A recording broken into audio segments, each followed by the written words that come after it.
make sure you're putting the right pedal into the right stick. They're labeled with R's. Just put it in, and then you just spin it clockwise until it goes in. Sometimes it might take a second to thread. As you can see, it didn't thread right away.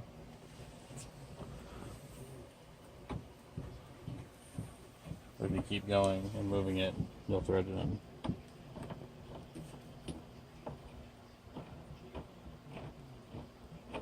And it just caught.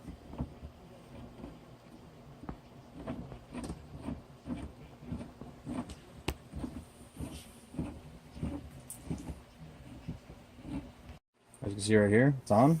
You don't see any of the screw. And you can see, I can lift up the whole unit.